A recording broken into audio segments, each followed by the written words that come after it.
All right, shalom, shalom. Before I begin, I want to give all thanks, power, and glory to Yahweh, Bahashem, Yahweh Shai, Bahashem, Kakodash.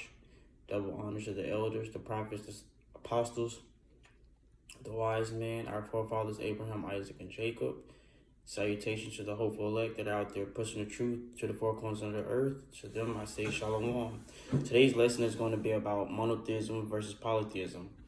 I decided to do this lesson because a lot of individuals get confused and mixed up when they start learning the Bible and about what is about what. So I'm going to start the foundation of it, which is about monotheism, polytheism. So when I begin, I'm going to start with monotheism, which talks about the Hamashiach and the Israelites. And this document that I have right here, I'm going to drop a link below that has it, as well as other PowerPoints as well, to help individuals. So to start with monotheism, I want to start when Yahweh led Moses and the Israelites out of Egypt.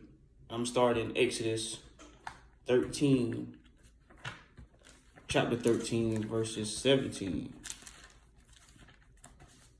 So, Exodus 13, verses 17.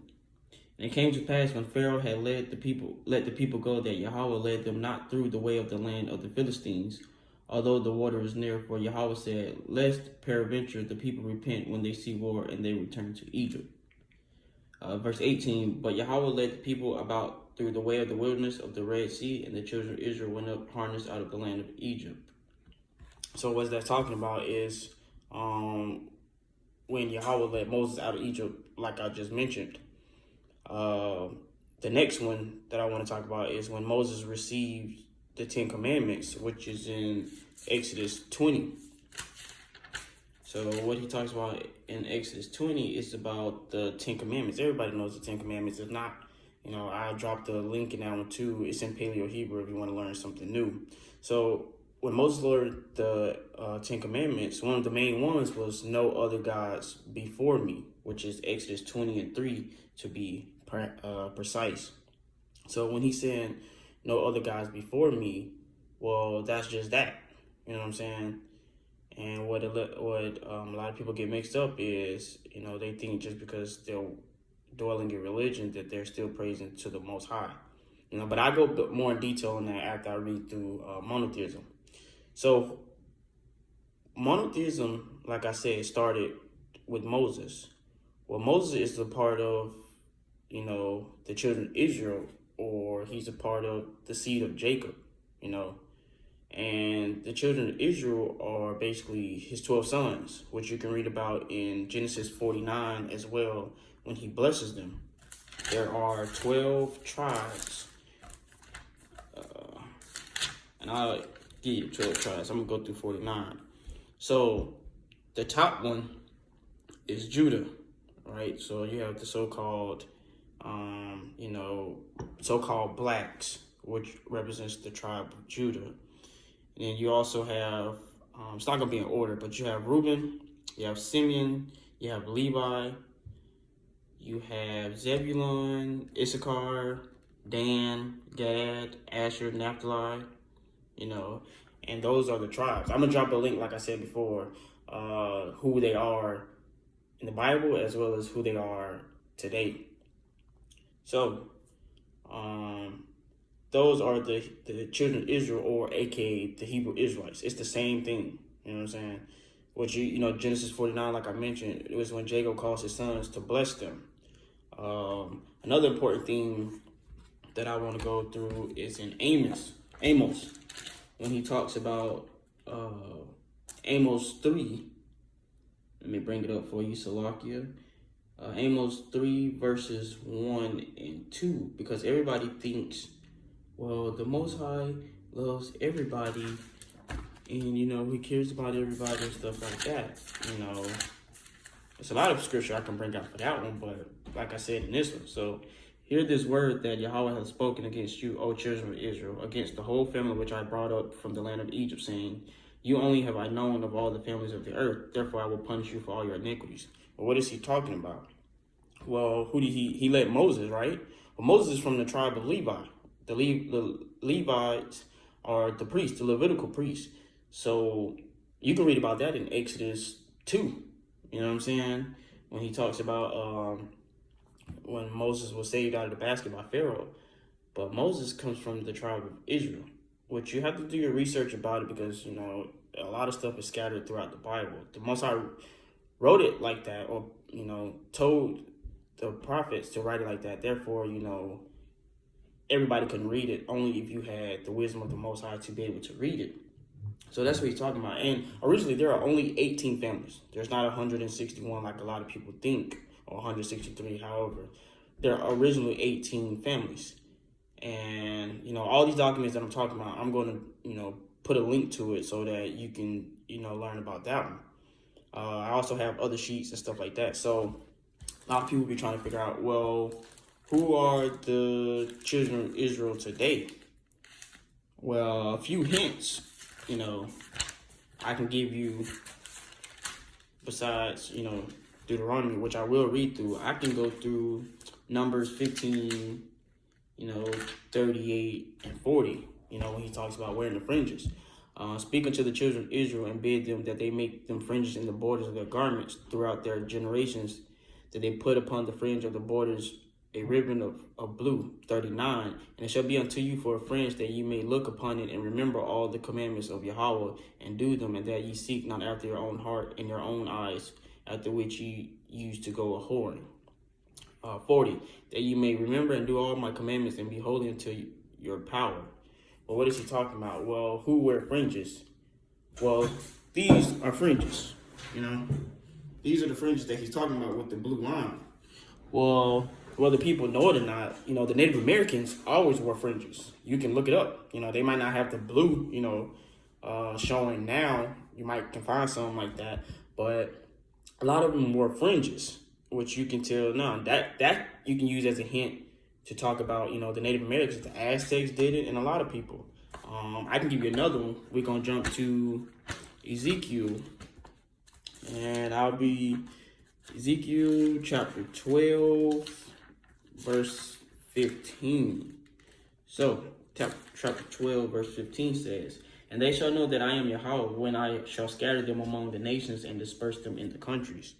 Well, what is he talking about? Well, what a lot of people have to understand is when the Most High speaks something, it's going to come true. Well, look through history.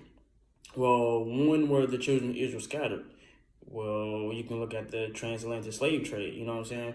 The only thing different between a Puerto Rican and a Jamaican is a boat stop. That's it. We were scattered all throughout the world, and that's what he did. He scattered us, And you can get another one in Deuteronomy 28 and 54. So that the man that is tender among you and very delicate, his eyes shall be evil toward his brother, and toward the wife of his bosom, and toward the remnant of his children, which he shall leave. What is he talking about? Well, you have a lot of individuals, minorities that grow up without a father, you know what I'm saying? Or their father was in their life in the first half, and then he just walked away. Well, that's one of the curses, you know what I'm saying? And like he said before, so I'm going to jump to 46 real quick in Deuteronomy 28, or 45, I'm sorry. Moreover, all these curses shall come upon thee, and shall pursue thee, and overtake thee, till thou be destroyed, because thou hearkenest not unto the voice of Yahweh thy power, to keep his commandments and his statutes, which he command thee. 46. And that shall be upon thee for a sign and a wonder, and upon thy seed forever. Well, whether you know it or not, you're going to see it. Like he said, they're going to be a sign and for a wonder. So whether you know it's a curse or not, you either had to go through it or you saw it in your community. Another one that I can come out of. But by the way, I definitely encourage individuals to read Deuteronomy 28, because you'll find a lot of stuff that you might have seen, and then you just read it and it matches up. Then you can be like, oh, because not all nations have went through that. It's mostly the minorities, or, the children of Israel, who are predominantly today, the Native Americans, the so-called blacks, the Hispanics, the Latinos. Those are Native Americans. Yes, we have some in other nations because we're everywhere. We're like the sands of the sea, like he said. But, majority of them, what you will see will be upon those nations. Another one that I can read will be Job 30 and 30, which I can get for you. Here you go, Job 30 and 30. My skin is black upon me, and my bones are burned with heat. Well, Job's skin wasn't actually black. It was like a brown tint, just like, mine is. He's probably lighter or darker than me. So he's telling you, well, the Israelites are black, so-called black, or have like a brown hue. You know what I'm saying? I could be Native American and be dark. I could be Latino and be dark. You know what I'm saying? So that's what he's talking about. So the children of Israel, or the so-called Jews, are brown. They're not what you think the Jewish are. Those are not the children of Israel, but that's a different lesson. What I want you to understand is that monotheism started with, with the Hebrew Israelites, and you get a clear definition of that. It was when he led them out of, when he led Moses out of the land of Egypt. So monotheism just means one God, all right? And I'll give you a more, better comparison when I talk about polytheism. But, so I'm going to go to polytheism. So polytheism, aka paganism. Well, when did polytheism start? Well, polytheism started, whether people know it or not, it started with, the Africans. The Africans come from the line of Ham, right? So we could turn to Genesis. Would it be 10? Let me see.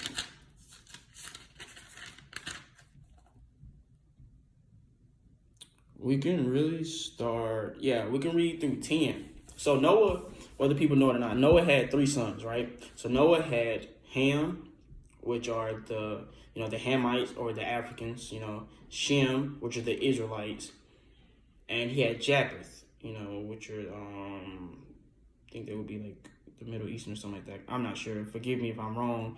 Like I said, all these things I'm talking about, I'll drop documents for them. So it's important that you follow, the bloodlines. He gave them to you for a reason, and you get a clear understanding of that one in Matthew. Matthew 1:1, it tells about the genealogy of the Hamashiach, Yahweh Shai. So it's important to follow the genealogies of things. So 10, I'm gonna read Genesis 10, and I'm just gonna read verses 6 through 9. Okay, so the sons of Ham, Cush and Mizraim and Put and Canaan. And the sons of Cush, Seba and Havilah and Sabta and Ramah and Sabteca. And the sons of Ramah, Sheba and Dedan. And Cush begat Nimrod. He began to be a mighty one in the earth. He was a mighty hunter before Yahweh. Wherefore it is said, even as Nimrod, the mighty hunter before Yahweh. So that you just read through, the sons of Ham and, their sons and, their sons.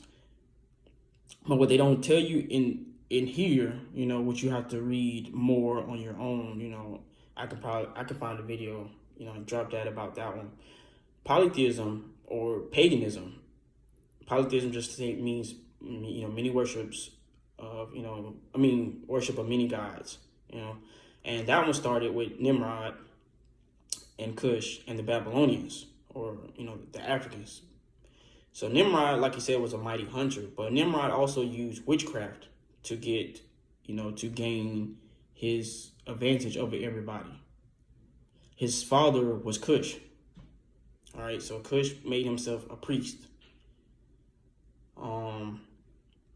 So Nimrod wanted to be worshipped like the Most High, and that'll never happen. So Nimrod's, he got killed by Shem, which is, our ancestor. They conspired against him, and they killed him. And it's more details on that one, but basically what you need to understand is that polytheism, paganism, started from them. All right, just like I read Genesis chapter 10 verses 8 through 12, it talks about the creation of false ideologies derived from them. All right, so I'm gonna fast forward to the Romans. So Roman Catholicism follows these false ideologies. Polytheism worship three main deities. That's, the lowercase g, God. Then you got goddess, and then you got the son of God. Well, Nimrod wanted to worship like God.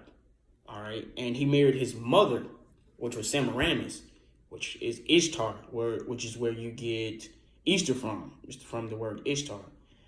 And the son of God was Tammuz.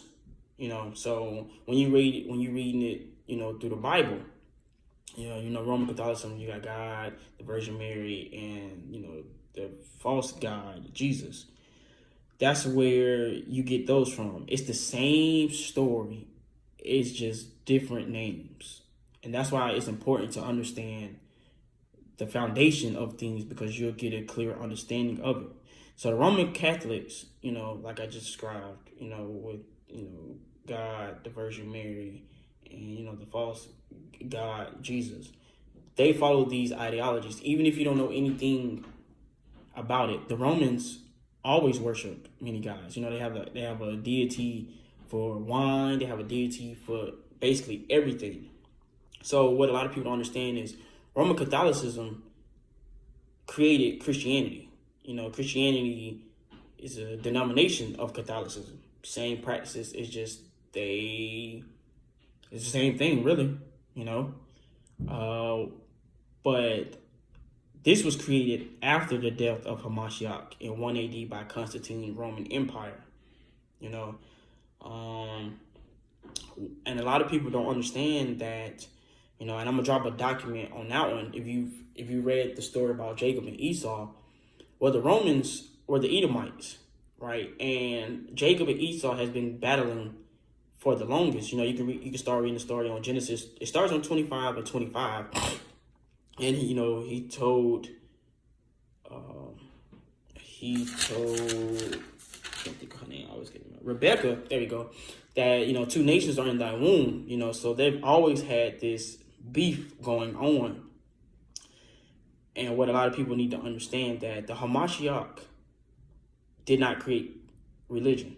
And I'm gonna drop the etymology of words, which is just like the definition and the basis and the root of the word religion.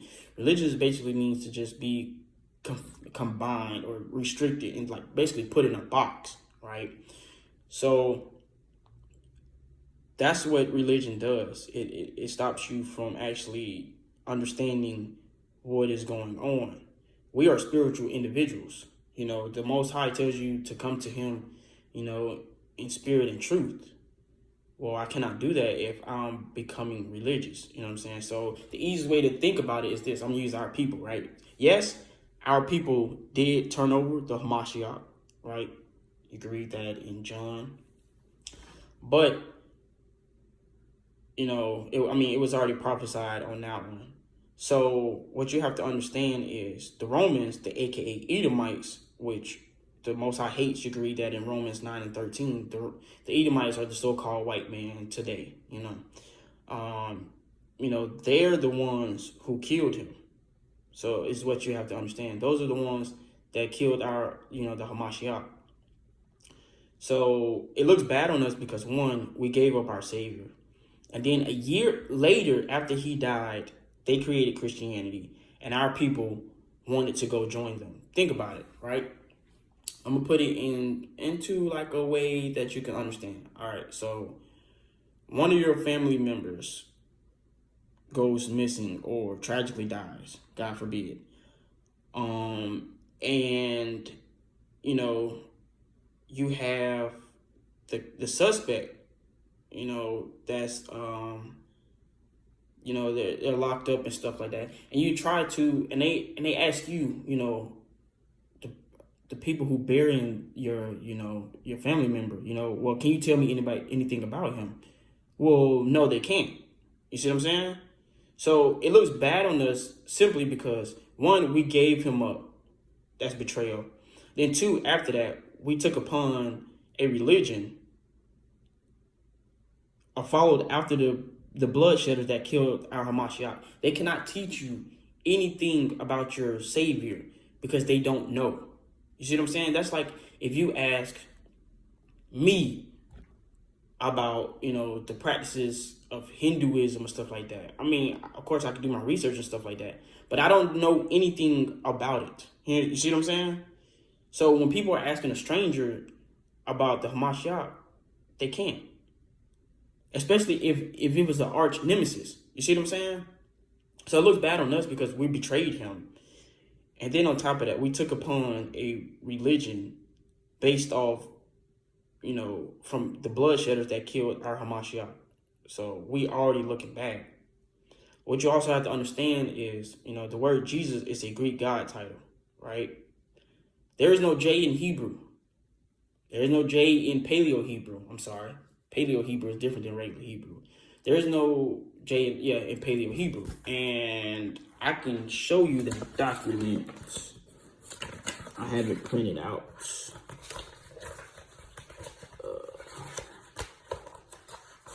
Right here. This is Paleo Hebrew. All right. I'll upload it as well. This is Paleo Hebrew at the top. This is regular Hebrew at the bottom. This is the language of the heavens that was mentioned in Zephaniah chapter 3, verses 9. This is what the Hamashiach spoke. This is what the children of Israel speak. This is the language that was created by the Edomites. If you read in the encyclopedia, it should be 1925 encyclopedia. I can't remember what exactly encyclopedia it is. But modern Jewry was created by Esau Edom. All right. So they're trying to take our, birthright. See what I'm saying? Like I said, to get more information on that, read through the story of Jacob and Esau. And I'm sure we have a video on our page to talk about that. So you have to also understand, not to deter you from reading the Bible, but there are also over 27,000 errors in the Bible, Salakia, right? So when you're reading, you have to do a clear understanding of the Bible. And you get a clear understanding when you understand the foundations of the Bible. You can't just dive into the Bible just like a regular book. You know what I'm saying? You got to understand the history. You got to understand the etymology of words. Because the Bible was written in Paleo Hebrew. King James, which was a black Hebrew, all right, he translated the Bible with over 70,000 men that spoke Greek and Hebrew. And this is how you get, the Old English. So the closest thing you will get to reading the regular text will be reading the King James Version. That's the important thing. But also, the more versions you go, that's like recent and stuff like that, it starts to get watered down, which is an issue. But according to those 27,000 errors, the Most High told you in Revelations 22:18, "For I testify unto every man that heareth the words of the prophecy of this book. If any man shall add unto these things, Yahweh shall add unto him the plagues that are written in this book." 19. "And if any man shall take away from the words of the book of this prophecy, Yahweh shall take away his part out of the book of life and out of the holy city and from the things which are written in this book." So basically, do not take anything out of this book. Do not add to this book. What the Romans did in the Council of Nicaea, they took out things out of this book. There are 14 missing books out of this original Bible. I have them. It's called the Apocrypha, if you want to know. They took them out, right? And they're going to have to pay for it. You know what I'm saying? So the reason they did that is simple. It's because it's based off identity. Nope. If you read Isaiah 1:3, he tells you Israel does not consider who they are. So if I don't know who I am and I don't understand things from a standpoint, it's going to make it easier for you to be deceived. See what I'm saying? But when you understand who you are and you got a basis of things and you're able to read the Bible for what it is, then you're able to get a clear understanding. So just to run back through it again, monotheism. The only way you will be able to understand monotheism is from an Israelite, from an individual who understands that they're an Israelite. All right, that's the only way you will get the truth about the Hamashiach or anybody in this Bible. Nobody in this Bible was a Christian. I don't care what is written in here. You got to also understand, yes, this is the Bible, but you have to also understand they added 27,000 errors. So you have to maneuver your way through the Bible. Like I said, Christianity was created by the Romans. The Romans worship paganism. There's only one God. That is Yahweh, Bahashem, Yahweh Shai. It's only one God. His people are the Israelites. All right?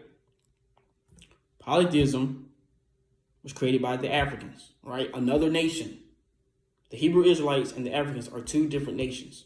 Yes, we mixed and mingled among them, so we do have brethren among them, but for the most part, Salakia, the Hebrew Israelites and the Africans, or the Hamites, are two different races. Okay? So you only learn the truth about the word from the Israelites, from individuals that understand they're Israelites, not from a pastor, not ones that do not follow the law or understand the holy days or any of that. All right, the holy days are in the Bible too. You can read in Leviticus the holy days.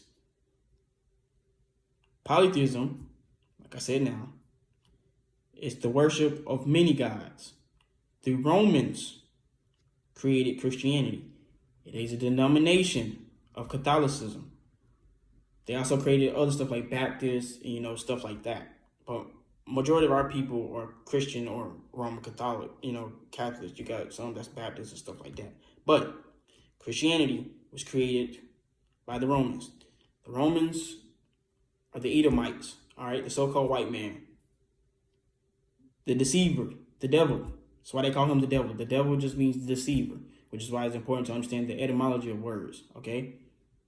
That's what you need to understand. It's about monotheism versus polytheism. So whatever people are teaching you in church and things like that, Christians worship Tammuz, okay? Jesus is Tammuz. They just put it in a different name. That's all. Jesus is still a false Greek god. Tammuz, is the African god, the son of God, supposedly. All right. So those are the connections which you have to make. And like I said, I have documents, I will put down there. It's like a T-chart or so that'll make it easier for you to understand. But I just want you to understand you should always get a basis of things, which is the, set a foundation so that you can understand, what is a part of the Israelite culture, our heritage, and what has been lied to. Like I said before, the Hamashiach is an Israelite.